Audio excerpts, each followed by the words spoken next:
Bonjour Adrien Chenu. Bonjour Guillaume. Merci d'être avec nous aujourd'hui sur le plateau de Réco. On va parler d'une thématique qu'on n'a pas abordée depuis notre premier numéro en septembre 2023, mais qui reste clé pour les chefs d'entreprise, les dirigeants, c'est le recrutement. Cette fois-ci, on va parler de recrutement de profils techniques, de profils recherchés. Avant de rentrer dans le vif du sujet, peut-être quelques mots de présentation. Vous êtes Adrien Chenu, le directeur d'Orange Cyberdéfense dans le Grand Ouest. Parlez-nous un peu de cette filiale du groupe Orange. Qu'est-ce que vous y faites ? Orange Cyberdéfense est une entreprise qui accompagne les clients, dans le Grand Ouest en tout cas, donc les clients en proximité et les collectivités, dans la sécurisation de leur infrastructure informatique, les technologies, et globalement l'activité et le business des entreprises.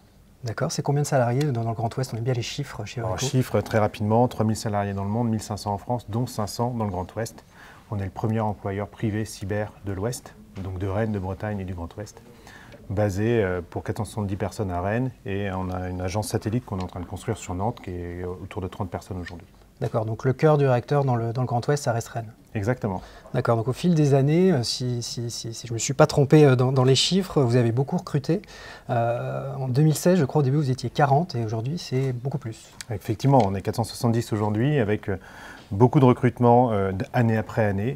Pour constituer l'équipe que nous sommes aujourd'hui, on a besoin d'une cellule de recrutement très efficace et au quotidien, on recrute toutes les semaines plus d'une personne par semaine. Ouais, plus d'une personne par semaine. Ouais. Ah oui, donc vous avez un peu de travail et vous recrutez encore, je crois, en ce moment. Effectivement. Alors, vous n'êtes pas sans savoir, on a lancé une campagne de recrutement intense ce début d'année pour pourvoir de grands projets qu'on doit réaliser localement. On a un événement notamment ce soir dans nos locaux un after-work de recrutement pour des personnes qu'on a présélectionnées, qui s'annonce très positif, très qualitatif. Et nous sommes très fiers justement de pouvoir avoir pu déployer ce type de moyens pour pouvoir recruter les personnes dont on a besoin pour nos projets dès début 2025. D'accord, là c'est une campagne qui est dédiée justement à ces futurs projets que vous venez de rentrer, comme on dit. Exactement, ça vient en plus du recrutement qu'on a besoin pour nos propres besoins, on va dire au fil de l'eau. Là on a des grands projets industriels à réaliser sur Rennes et à staffer, on dit staffer, mais donc du coup à peupler. Il faut mettre du monde en face. Voilà, il faut mettre du monde en face. D'accord, vous recherchez quel genre de profil? Alors, en cyber, on a besoin d'expertise, on a besoin de différents niveaux d'expertise, on a besoin d'analystes, c'est un des métiers principaux de la cyber, donc on a besoin des premiers niveaux d'expertise et de personnes de plus en plus expertes, donc du coup de seniorité aussi. Voilà. Donc on va chercher des profils aussi bien avec quelques années de connaissance du monde de la menace, de la cyber et des enjeux de la cyber, jusqu'à des personnes trapues avec un bagage solide et éclectique en termes de technologie pour renforcer ce type de projet. D'accord, donc à la fois de la sortie d'études et puis des gens un peu plus expérimentés. Effectivement, depuis la sortie d'études. Alors c'est vrai qu'on a la chance aussi aujourd'hui sur Rennes et dans l'Ouest d'avoir des partenaires dans les écoles, les universités, des programmes qui permettent d'avoir en sortie d'études des personnes, des étudiants ou des personnes qui sont employables avec un niveau de compétence intéressant pour nos métiers. Des écoles avec qui on a aujourd'hui aussi des partenariats, on a des liens forts avec les différents acteurs éducatifs dans l'Ouest et grâce à ça en fait finalement c'est une façon d'amorcer la pompe pour les entreprises telles que la nôtre notamment. Voilà. Donc les profils que vous recherchez, même si c'est sorti d'école, c'est déjà des gens qui ont des bac plus 5 voire plus encore. Alors, vous ne recrutez pas à post-bac. Principalement effectivement, après on peut aussi avoir sur des métiers des profils bac plus 2, bac plus 3, mais globalement on a besoin de personnes qui sont qualifiées dans ce domaine d'activité. C'est un domaine à part, c'est un domaine spécifique avec des métiers spécifiques et on a besoin justement de recruter des personnes qui sont déjà avec un premier niveau de compétence et de connaissances. D'accord. Et l'idée n'est pas aussi de recruter des gens sur les autres fonctions, c'est-à-dire du marketing ou autre, ou de la vente, qui seraient spécialisés dans la cyber ou qui auraient une appétence cyber? Ça, c'est pas l'objectif encore? Effectivement, là, on parlait particulièrement des besoins de début d'année. On avait des besoins spécifiques dans le domaine d'expertise en cyber. Mais ensuite, sur les parties, on va dire, fonctions complémentaires, type commerce, marketing, il arrive qu'on ait des postes aussi à pourvoir, effectivement, bien sûr. Donc là, vous ouvrez ces 50 postes en début d'année, à un moment où d'autres entreprises, elles, vivent les choses de la conjoncture de façon un petit peu plus compliquée. Est-ce que ça veut dire que la cyber ne connaît pas la crise? Alors, je n'irai pas jusque-là. On a tous conscience que 2025 est une année un peu plus particulière que 2024 et les années post-Covid, globalement. Il n'empêche que c'est un domaine d'activité qui aujourd'hui est globalement en essor, hein, à l'échelle mondiale et nationale. Du coup, on est dans cette dynamique-là.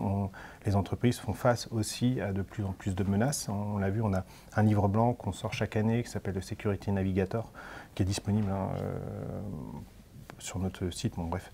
Et l'idée, derrière, on sort 3 grands principes, et notamment le fait que les PME ont subi encore plus d'attaques en 2024 que les années précédentes.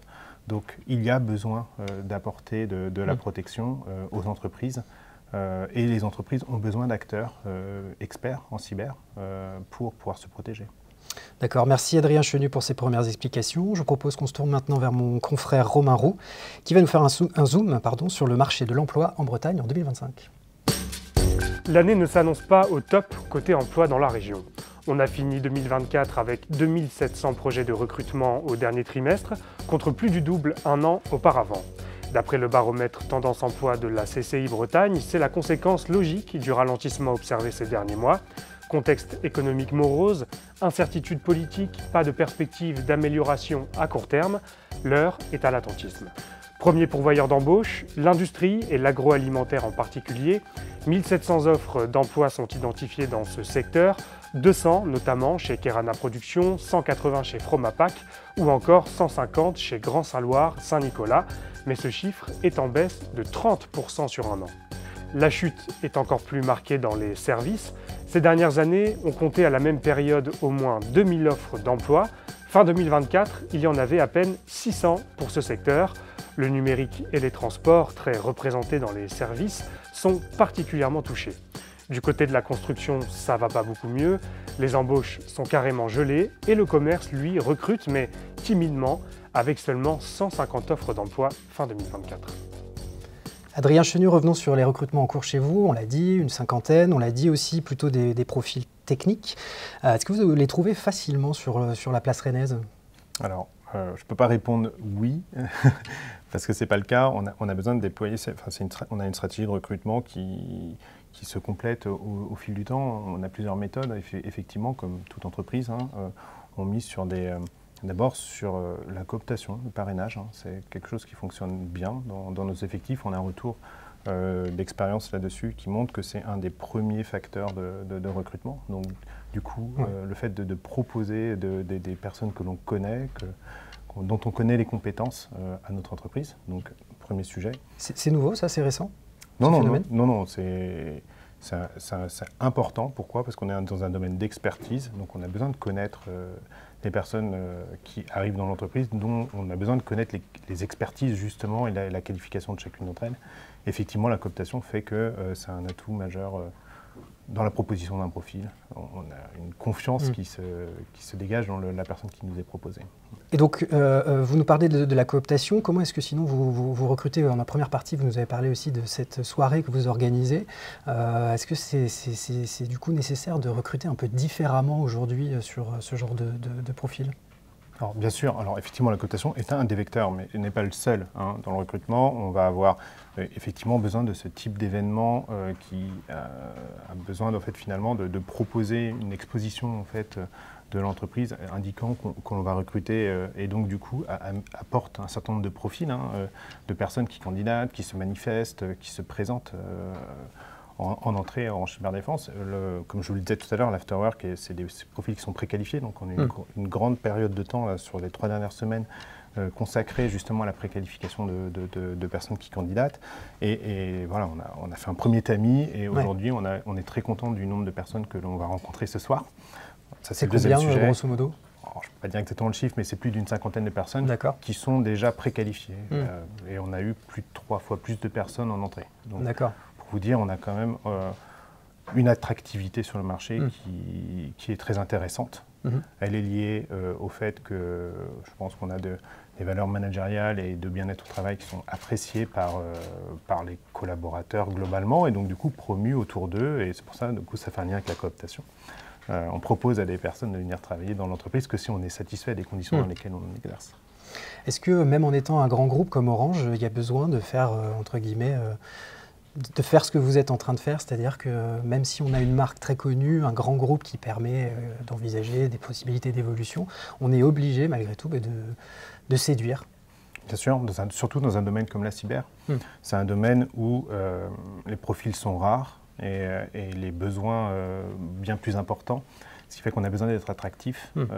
Et en plus, sur Rennes, il y a une forte concurrence. Il ne faut pas perdre de vue que même si la cyber est un fleuron de la ville, Rennes est la deuxième capitale en France de la cyber après Paris. Donc du coup, il y a beaucoup d'entreprises qui sont implantées à Rennes, et certainement de candidatures aussi, mais il n'empêche qu'il y a une forme de concurrence importante sur le marché du recrutement sur Rennes dans la cyber. Et quand on se dit ça, est-ce que ça veut dire aussi qu'il y a des choses que vous ne pouvez pas ne pas proposer? J'entends par là la flexibilité dans l'organisation du travail, du télétravail. Est-ce qu'il y a des choses sur lesquelles maintenant, pour justement attirer, vous ne pouvez plus vous passer? Alors effectivement, le télétravail est un point important. Dans une entreprise comme la nôtre, c'est un des atouts que l'on met en avant justement, qu'on offre aux candidats la possibilité justement d'hybrider en fait leur façon de travailler avec un temps à domicile s'ils le souhaitent et un temps dans les locaux. Il ne faut pas perdre de vue que le travail entre les experts et les individus est aussi nécessaire. Et l'enjeu de travailler ensemble et de créer ce collectif et cette sensation d'entreprise est aussi nécessaire. Donc du coup, de savoir mettre le curseur au bon endroit entre une dose de télétravail et une présence sur site.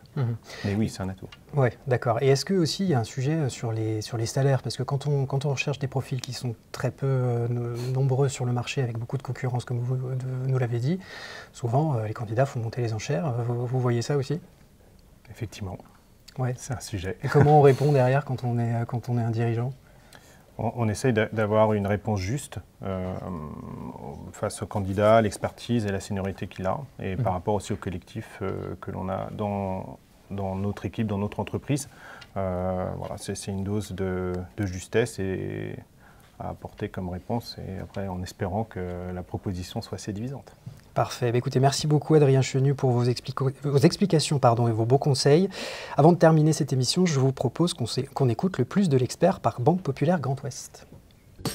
Comment financer le développement à l'international d'une entreprise? La première étape est de définir une stratégie pour ensuite élaborer un business plan qui identifie les marchés cibles, les coûts et les prévisions de revenus. Plusieurs sources de financement peuvent alors être étudiées. Des prêts bancaires pour l'acquisition, la modernisation de l'outil de production, des lignes de crédit court terme pour préfinancer la mise en production des commandes et financer le règlement des factures clients, pour permettre de s'adapter et de négocier un délai de paiement auprès des fournisseurs en France et à l'étranger. Des recherches de subventions et d'aides publiques à l'exportation. Face aux dépenses de prospection, une avance remboursable peut être proposée par un partenaire public aux entreprises exportatrices. Des investisseurs privés et des fonds d'investissement pour obtenir des capitaux en échange d'une participation au capital de l'entreprise.